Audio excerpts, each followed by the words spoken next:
നമസ്കാരം. നന്മയൂർന്ന നിലാവിൽ രാവിൻ്റെ വിശുദ്ധിയിൽ നാടോടുമ്പോൾ നാട്ടിലൂടെയുള്ള സഞ്ചാരത്തിലേക്ക് എല്ലാ പ്രേക്ഷകർക്കും സ്വാഗതം.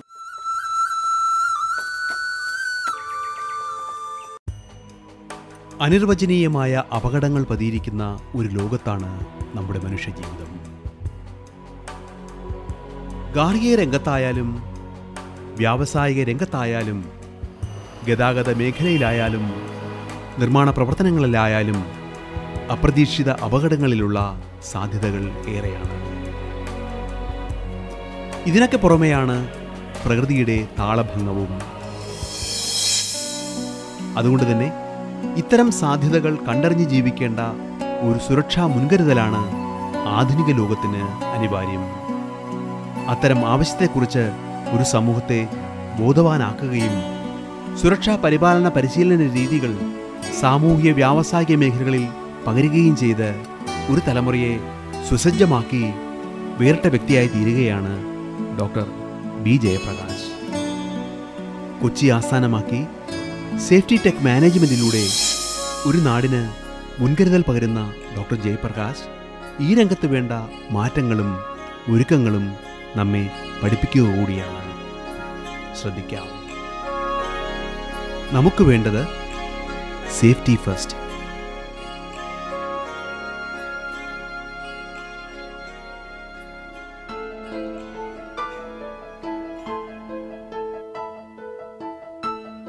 കൊച്ചി നഗരം കേരളത്തിൻ്റെ വ്യാവസായിക തലസ്ഥാന നഗരം അതിവേഗ വളർച്ചയുടെ പാതയിലാണ്. വല്ലാർപാടവും സ്മാർട്ട് സിറ്റിയും ഗോശ്രീയുമൊക്കെയായി വൻ വ്യവസായ സാധ്യതകൾ പകരുന്ന ഈ നഗരം ഇന്ത്യയിലെ തന്നെ അതിവേഗ വളർച്ച നേടുന്ന 10 നഗരങ്ങളിലൊന്നായി തീർന്നിരിക്കുന്നു. വൻ വ്യവസായങ്ങളും വാണിജ്യ സമുച്ചയങ്ങളും ബഹുനില മാളികകളുമൊക്കെ ഉയരുന്നതിനൊത്ത് കൊച്ചിയുടെയും ഈ നാടിൻ്റെയും സുരക്ഷാ ആവശ്യങ്ങളും ഒരുപോലെ ഏറുകയാണ്. കൊച്ചി ആസ്ഥാനമാക്കി നമ്മുടെ കേരളം പ്രതിദിനം വളരുമ്പോൾ ആ മാറ്റങ്ങൾ അറിഞ്ഞ് നഗരഹൃദയത്തിലൂടെ മുന്നേറുകയാണ് ഈ മലയാളി പ്രതിഭ doctor B Jayaprakash. Industrial safety എഞ്ചിനീയറിംഗിൽ ഗവേഷണം നടത്തി ഡോക്ടറേറ്റ് നേടി ആ രംഗത്ത് തന്നെ കഴിഞ്ഞ 22 വർഷക്കാലമായി പ്രവർത്തിക്കുന്ന ജയപ്രകാശ് ഈ നാടിൻ്റെ മാറ്റങ്ങൾ സ്വയം അറിയുന്നു എന്നു മാത്രമല്ല, അതിനൊത്ത് ഒരു സമൂഹത്തെ ജാഗരൂകനാക്കാനും ശ്രദ്ധിക്കുകയാണ്. ജയപ്രകാശിൻ്റെ ഈ പദവി യാത്ര പാലാരിവട്ടത്തു നിന്ന് ആരംഭിച്ച് ആദ്യം ചെന്ന് നിൽക്കുന്നത് ഇടപ്പള്ളിയിലെ മാത്യു ടവേഴ്സിലാണ്. ഇവിടെ 3-ാം നിലയിലേക്ക് കടക്കുന്ന ജയപ്രകാശ് അർപ്പണതയും നിശ്ചയദാർഢ്യവും പരിശീലന മികവും കൊണ്ട് നാടിൻ്റെ സുരക്ഷാ മാനേജ്മെന്റ് രംഗത്തെ അത്ഭുതങ്ങളിലേക്ക് വിരലടയാളം വീഴ്ത്തുകയാണ്.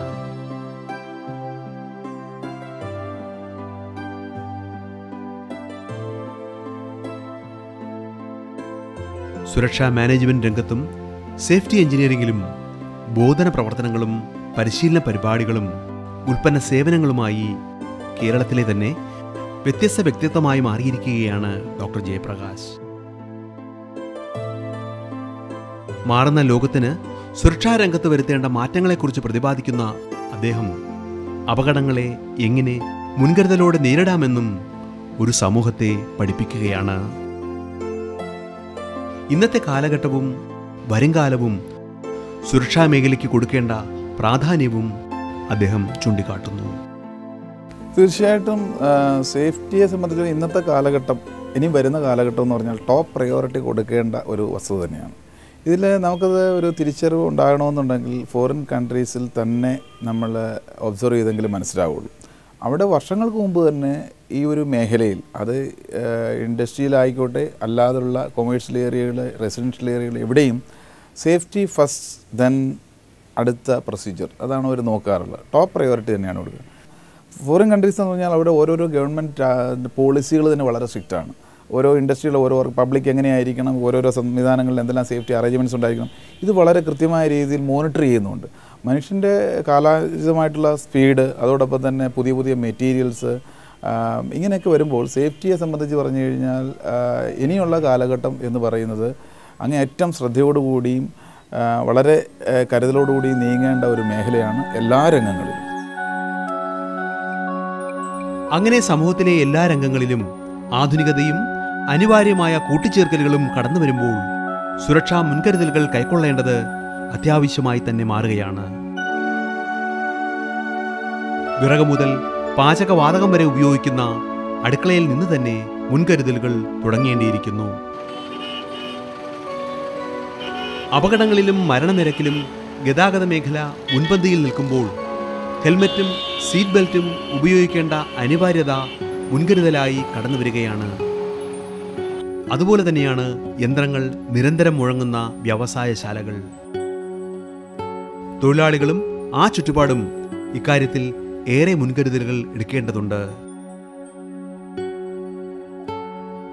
നാഗരികവൽക്കരണം ഏറുന്ന നമ്മുടെ ചുറ്റുപാടിൽ ഹൈറൈസ് മന്ദിരങ്ങളുടെ നിർമ്മാണ രംഗം നാം അലസ മനോഭാവത്തോടെയാണ് കാണുന്നത്. ഇവിടെയും വേണ്ടത് സുരക്ഷാ മുൻകരുതലും സേഫ്റ്റി മാനേജ്മെന്റുമാണ്. അങ്ങനെ ഉച്ഛ്വാസവായു പോലും നാം മുൻകരുതലോടെ കാണേണ്ടത് തന്നെയാണ്. ഇപ്പോഴുള്ള കാലഘട്ടം എന്ന് പറഞ്ഞാൽ ഈ ഒരു സേഫ്റ്റിക്ക് അങ്ങേയറ്റം ശ്രദ്ധയോടുകൂടി എല്ലാ മേഖലകളും, ഈവൻ നമ്മുടെ ശ്വാസം പോലും, ഒരു ബ്രീത്ത് എടുക്കുന്നതും വിടുന്നതിൻ്റെ പിന്നിലുള്ള സേഫ്റ്റി പോലും നമ്മൾ നോക്കേണ്ട ഒരു കാര്യം, പ്രത്യേകിച്ച് പൊള്യൂട്ടഡ് ആയിട്ടുള്ള മേഖലകളിൽ. പിന്നെ ബിൽഡിംഗ് സമുച്ചയങ്ങൾ, ഫ്ലാറ്റ് സിസ്റ്റത്തിലൊക്കെ എന്ന് പറഞ്ഞു കഴിഞ്ഞാൽ ഹൈറൈസ് ബിൽഡിങ്ങുകൾ ഇവിടെ എവിടെ നോക്കിയെന്ന് പറഞ്ഞാലും അറിയാം. സപ്പോസ് സംതിങ് ഹാപ്പൻസ്, നമുക്ക് എന്ത് ചെയ്യണമെന്ന് അവിടെയുള്ള ആൾക്കാർക്ക് അറിയില്ല. ഇപ്പം തന്നെ എർത്ത് പോലുള്ള സംഭവങ്ങൾ, ഇത് നമുക്ക് പണ്ട് സുനാമി എന്ന് പറയുന്നത് ഇവിടെ വന്ന ശേഷമാണ് പലരും ആ പേര് പോലും കേൾക്കുന്നത്. ഇപ്പോൾ അടിക്കടിയുള്ള തുടർ ഭൂചലനങ്ങളൊക്കെ ഇടയ്ക്കിടയ്ക്ക് നമ്മൾ ഫീൽ ചെയ്തു തുടങ്ങി. വലിയ വലിയ ബിൽഡിങ്ങുകളിലും അല്ലെങ്കിൽ കോളനികൾ പോലുള്ള സ്ഥലങ്ങളിലൊക്കെ ഇങ്ങനൊരു ഇഷ്യൂ ഉണ്ടായിക്കഴിഞ്ഞാൽ എന്താണ് ചെയ്യേണ്ടത്, എവിടെയാണ് റിപ്പോർട്ട് ചെയ്യേണ്ടത്, എങ്ങനെ നമ്മൾ സേഫായിട്ട് മൂവ് ചെയ്യണം എന്നുള്ളതിനെ സംബന്ധിച്ച് വ്യക്തമായ ധാരണ, അതിനുവേണ്ടി നമുക്കൊരു ഡിസാസ്റ്റർ മാനേജ്മെൻറ്റ് പ്ലാനിങ് സിസ്റ്റമൊക്കെ ഉണ്ട് ഗവൺമെൻറ് അതോറിറ്റീസിൽ. അപ്പം ഇതുമായിട്ട് ബന്ധപ്പെട്ട മേഖലയിലുള്ള എക്സ്പെർട്ടുകളുടെ സേവനം തീർച്ചയായിട്ടും ഈ റൂട്ട് ലെവലിലോട്ട് വളരെ അത്യന്താപേക്ഷിതമായിട്ട് വേണ്ട ഒരു കാലഘട്ടത്തിലാണ് ഇപ്പോൾ നമ്മൾ നിൽക്കുന്നത്.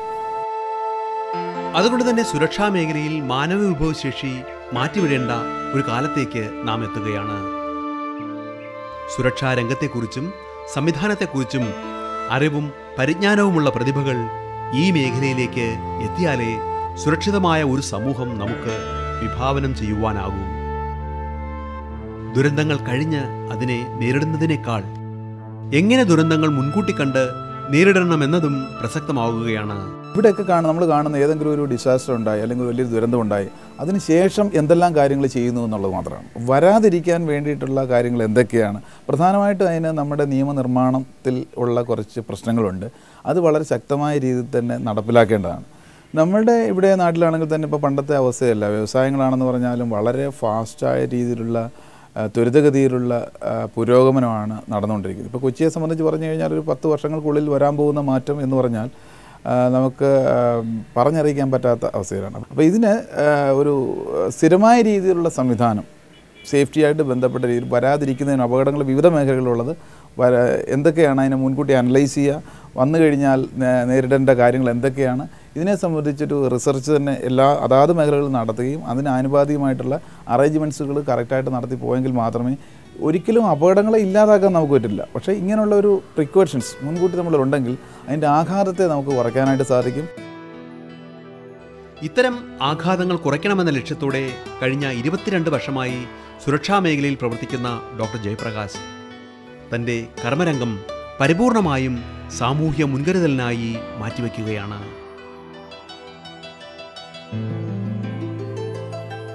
ഓഫീസ് പ്രവർത്തനങ്ങൾ കഴിഞ്ഞ് മുന്നോട്ട് നീങ്ങുന്ന അദ്ദേഹം സുരക്ഷാ സംവിധാനങ്ങളുടെ വിതരണ കേന്ദ്രത്തിലേക്കാണ് കടക്കുന്നത്.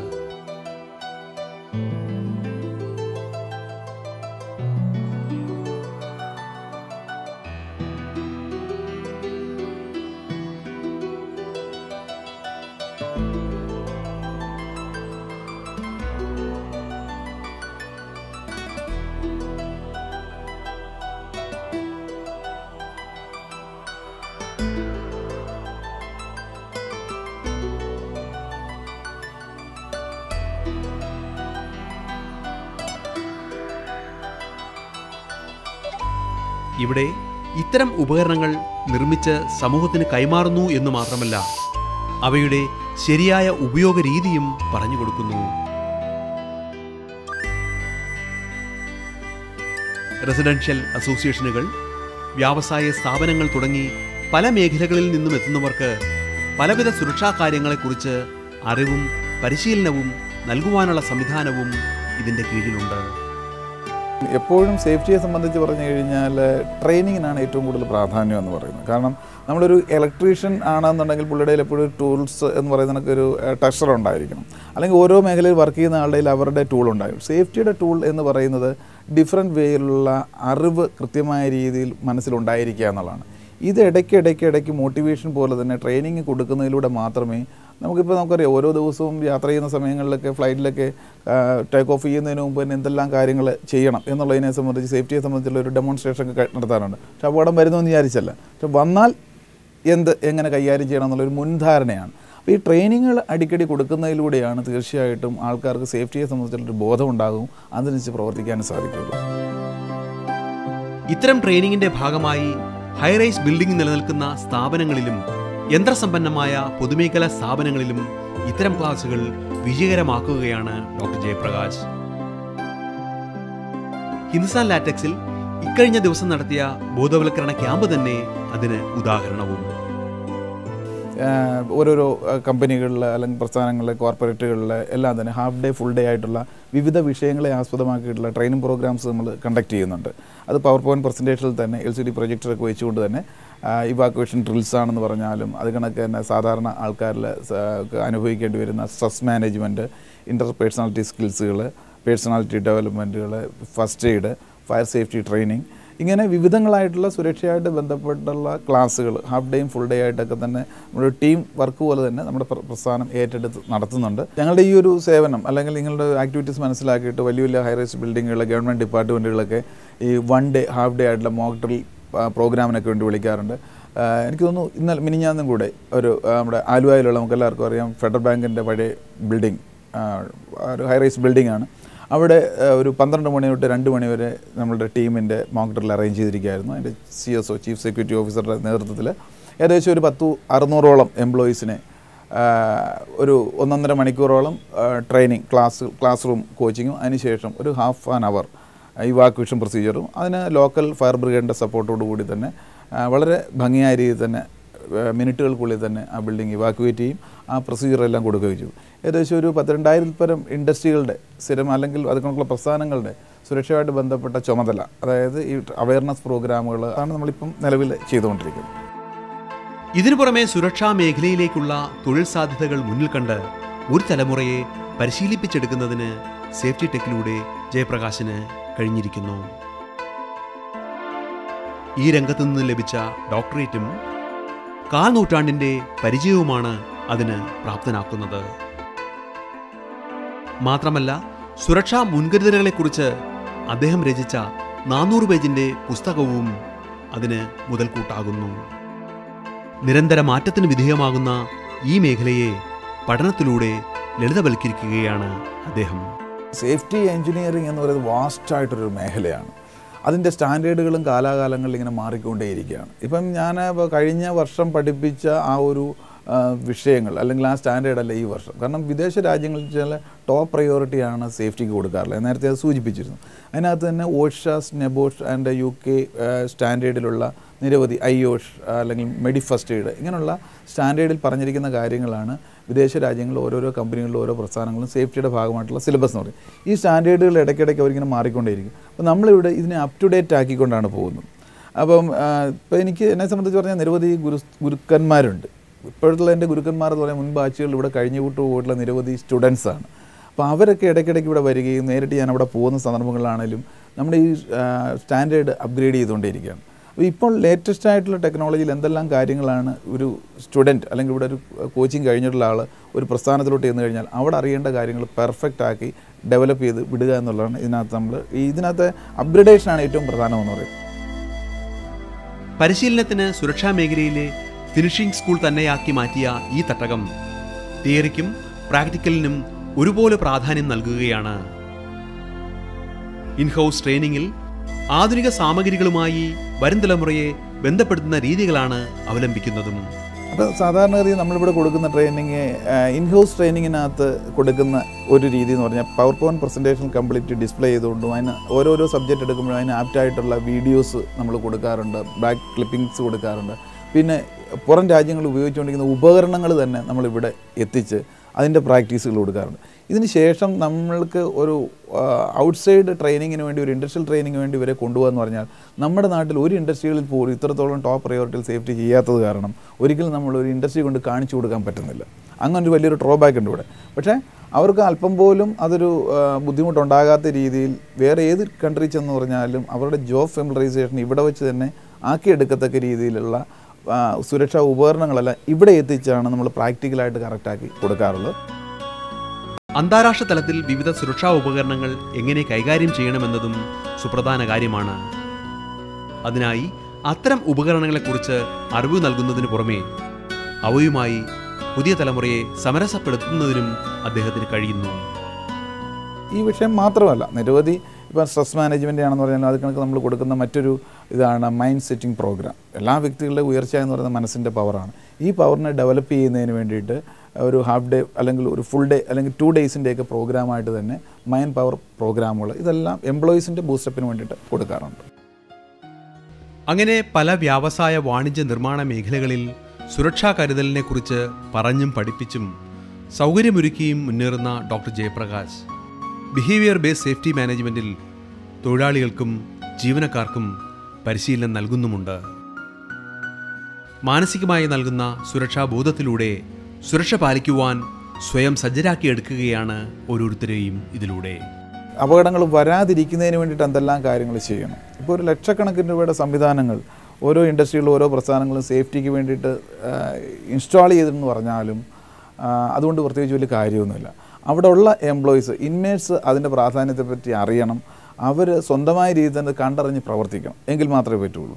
ഇപ്പോൾ ഉദാഹരണം നമ്മുടെ റോഡ് സേഫ്റ്റിക്ക് നമ്മൾ ഉപയോഗിക്കുന്ന ഹെൽമെറ്റുകൾ. ഇപ്പോൾ എന്തുകൊണ്ടാണ് ഹെൽമെറ്റ് നമ്മൾ ധരിച്ചുകൊണ്ട് പോകുന്നതെന്ന് ചോദിച്ചു കഴിഞ്ഞാൽ പെനാൽറ്റി പേടിച്ചാണ്, അല്ലെങ്കിൽ ഗവൺമെൻറ് ലീഗലായിട്ടുള്ള കാര്യങ്ങൾ പ്രതീക്ഷിച്ചാണ്. പക്ഷേ ഒരു വ്യക്തി വണ്ടി എടുക്കുന്നതിന് മുമ്പ് തന്നെ അല്ലെങ്കിൽ കീ എടുക്കുന്നതിന് മുമ്പ് തന്നെ സ്വന്തമായ രീതിയിൽ ഹെൽമെറ്റ് എടുക്കാനുള്ള ടെൻഡൻസി സ്വമേധയാ ഉണ്ടാകുകയാണെങ്കിൽ അതിനായിരിക്കും കൂടുതൽ ശതമാനം 100% നമുക്ക് സേഫ്റ്റിക്ക് എത്തി എന്ന് പറയാൻ പറ്റുള്ളൂ. ഇതിനു വേണ്ടിയിട്ട് നമ്മൾ കൊടുക്കുന്ന ബിഹേവിയർ ബേസ്ഡ് സേഫ്റ്റി മാനേജ്മെൻറ്റിൽ ഓരോരോ ഇൻഡസ്ട്രികളിലും പല പല പ്രസ്ഥാനങ്ങളിലും ഉള്ള എംപ്ലോയീസിൻ്റെ മാനസികമായിട്ടുള്ള നിലവാരം അല്ലെങ്കിൽ സേഫ്റ്റിയോടുള്ള അപ്രോച്ച് ടുവേർഡ്സ് സേഫ്റ്റി അത് കറക്റ്റാക്കി കൊണ്ടുവരുന്നതിന് വേണ്ടിയിട്ടുള്ള പ്രോഗ്രാമുകളാണ് ബിഹേവിയർ ബേസ്ഡ് സേഫ്റ്റി മാനേജ്മെൻറ്റ്. ഇത്തരം സാധ്യതകൾ കണ്ടറിഞ്ഞ് കേരളത്തിൽ നിന്നും വലിയൊരു സമൂഹം അന്താരാഷ്ട്ര തലത്തിൽ സുരക്ഷാ മേഖലയിൽ ജോലി നോക്കുന്നുമുണ്ട്. ഖനനം, എണ്ണ പരിവേഷണം, കപ്പൽ രംഗം തുടങ്ങി വ്യാവസായികേതര മേഖലയിൽ വരെ സുരക്ഷാ ഓഫീസർമാരെയും മാനേജർമാരെയും ആവശ്യമാകുന്നു. വികസിത വിദേശ രാജ്യങ്ങൾ ഇത്തരം ഒരു സുരക്ഷാ നിലവാരത്തിലേക്ക് മാറിക്കഴിഞ്ഞിരിക്കുന്നു എന്നതും യാഥാർത്ഥ്യമാണ്. ഇക്കാര്യം ഡോക്ടർ ജയപ്രകാശിൻ്റെ പിൻഗാമികൾ അടിവരയിട്ട് പറയുകയും ചെയ്യുന്നു. ലെവലിൽ നോക്കുകയാണെങ്കിൽ നമ്മളുടെ ഇന്ത്യയേക്കാൾ കൂടുതൽ വളരെ മെച്ചപ്പെട്ട സാങ്കേതികപരമായിട്ടും പിന്നെ ഈ സേഫ്റ്റി സംബന്ധമായിട്ടുള്ള കൂടുതൽ അതിന് പ്രാമുഖ്യം കൊടുക്കുന്നുണ്ട്. അപ്പോൾ എല്ലാ മേഖലകളിലേക്കും അവർക്ക് ചെറിയ വർക്കാണെങ്കിൽ പോലും അതിനും അവർക്ക് സേഫ്റ്റി ഓഫീസേഴ്സ് അല്ലെങ്കിൽ എൻവയോൺമെൻറ്റിൽ ഇതുമായിട്ട് ബന്ധപ്പെട്ടുള്ള ഓഫീസേഴ്സ് വളരെ അത്യാവശ്യമാണ്. അപ്പം ആ രീതിയിൽ നോക്കിക്കഴിഞ്ഞാൽ വളരെയേറെ തൊഴിൽ സാധ്യത ഈ ഒരു ഫീൽഡിലുള്ളതാണ്. ഇപ്പോൾ അതുകൊണ്ടാണ് ഞാനും ഈ ഒരു ഫീൽഡ് ചൂസ് ചെയ്യാൻ തന്നെയാണ്. ഞാൻ വർക്ക് ചെയ്യുന്നത് McConnell devil consolidated contractors company എന്ന് പറഞ്ഞാൽ 2 കമ്പനികളുടെ ജോയിൻറ്റ് വെഞ്ചറാണ്. അത് ഓസ്ട്രേലിയൻ ഉപഭൂഖണ്ഡത്തിൽ പാപ്പുവ ന്യൂ ഗിനി എന്ന് പറയുന്ന സ്ഥലത്താണിത്. അവിടെ ഒരു എയർഫീൽഡിൻ്റെ വർക്കാണ്. അവിടെ ഇപ്പോൾ നമ്മുടെ ഈ കേരളത്തിൽ നിന്ന് തന്നെയുള്ള ഈ കൊച്ചിൻ ഏരിയയിൽ നിന്ന് തന്നെയുള്ള 6 സേഫ്റ്റി ഓഫീസേഴ്സ് ഞങ്ങൾ അവിടെ പുതിയതായിട്ടുണ്ട്. പല രാജ്യങ്ങളിൽ നിന്നുള്ളവരുണ്ട്. വളരെ നല്ല ഒരു അറ്റ്മോസ്ഫിയറിൽ വർക്ക് ചെയ്യുന്ന ഈ ഒരു ഫീൽഡിലായതുകൊണ്ട് മാത്രം മറ്റുള്ള ട്രേഡിലുള്ളവരും പലരെയും എനിക്ക് അവിടെ കണ്ടുകൂട്ടാൻ പറ്റിയിട്ടുണ്ട്, ഇന്ത്യക്കാരും. പക്ഷേ ഈ ഒരു സേഫ്റ്റി പ്രൊഫഷൻ അതിന് എനിക്ക് ആ ഒരു ഫീൽഡിൽ ഞാൻ ആദ്യമായിട്ട് ഞാനവിടെ പോകുന്നതാണ്. സേഫ്റ്റിയെ സംബന്ധിച്ച് പറഞ്ഞു കഴിഞ്ഞാൽ സേഫ്റ്റി എഞ്ചിനീയറിംഗ് മേഖലയെ സംബന്ധിച്ച് കഴിഞ്ഞാൽ ഹ്യൂജായിട്ടുള്ള ഓപ്പണിംഗ് ആണ്, അല്ലെങ്കിൽ തൊഴിൽ മേഖലയാണ് കിടക്കുക. കാരണം ഇന്ത്യ പോലുള്ള എസ്പെഷ്യലി കേരളം പോലുള്ള സ്ഥലത്ത് നിന്നുകൊണ്ട് ഇതിൻ്റെ റിക്വയർമെൻറ്റ് എത്രത്തോളം ഉണ്ടെന്ന് നമുക്ക് ഒരിക്കലും മനസ്സിലൂടെ കാണാൻ പറ്റില്ല. നേരെ മറിച്ച് വിദേശ രാജ്യങ്ങളിൽ, അതിപ്പം അറേബ്യൻ കൺട്രീസ് മാത്രമല്ല മറ്റുള്ള കൺട്രീസ് എവിടെയാണെന്ന് പറഞ്ഞാൽ അവിടെ വർക്ക് ചെയ്യുന്ന ആൾക്കാരോട് ചോദിച്ചാൽ അല്ലെങ്കിൽ അവരുടെ അനുഭവത്തിൽ നിന്ന് അവർ പറയും ടോപ്പ് പ്രയോറിറ്റി എപ്പോഴും സേഫ്റ്റിക്ക് തന്നെയാണ്. ഏത് ഇൻഡസ്ട്രിയിലും, അതായത് എയർപോർട്ട് ആയിക്കോട്ടെ, ഷിപ്പ് യാർഡ് ആയിക്കോട്ടെ, കൺസ്ട്രക്ഷൻ ഇൻഡസ്ട്രി ആയിട്ട്, ഓയിൽ ഇൻഡസ്ട്രി ആയിക്കോട്ടെ, എല്ലാ മേഖലകളിലും ഒരു 40 പേര് വർക്ക് ചെയ്യുന്നിടത്ത് ഒരു സേഫ്റ്റി സൂപ്പർവൈസർ ഉണ്ടായിരിക്കണം എന്നുള്ളത്. അപ്പം നല്ല രീതിയിലുള്ള ഒരു ജോബ് ഓപ്പർച്യൂണിറ്റിയാണ് ഈ രംഗത്ത് നിലവിലുള്ളത്. അല്ലെങ്കിൽ തീർച്ചയായിട്ടും കേരളം പോലുള്ളൊരു സ്ഥലത്ത്, സേഫ്റ്റിക്ക് ഒട്ടും പ്രാധാന്യമില്ലാത്തൊരു സ്ഥലത്ത് എനിക്ക് ഇത്രയും എസ്റ്റാബ്ലിഷ് ചെയ്യാൻ പറ്റില്ലായിരുന്നു. കാരണം ഒരു 10-40 സ്റ്റാഫിന് ഞാനിവിടെ എൻ്റെ സ്വന്തം സ്ഥാപനത്തിൽ ജോലി കൊടുക്കുന്നുണ്ട്.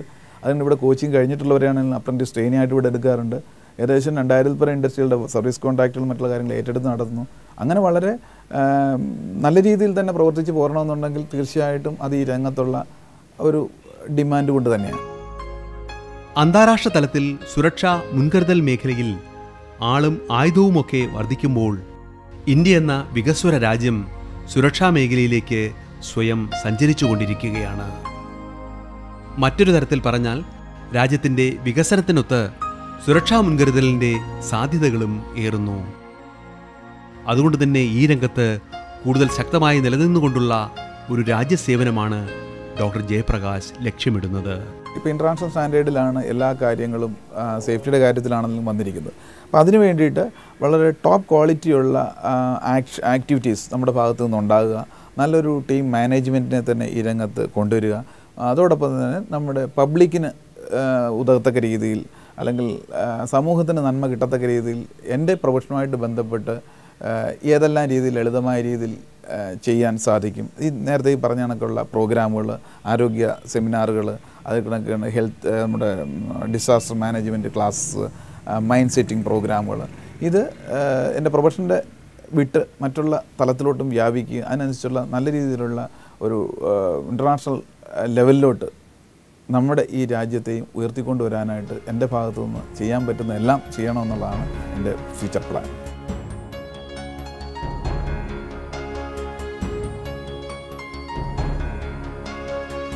ഇന്ത്യയെയും സേഫ്റ്റി രംഗത്ത് ഒന്നാമതെത്തിക്കുവാൻ അർപ്പണ മനസ്സുള്ള കർമ്മോത്സുകരാണ് വേണ്ടത്. ആ രംഗത്ത് അതുകൊണ്ട് തന്നെ കൂടുതൽ കർമ്മനിരതനാകുകയാണ് ഡോക്ടർ ജയപ്രകാശ്.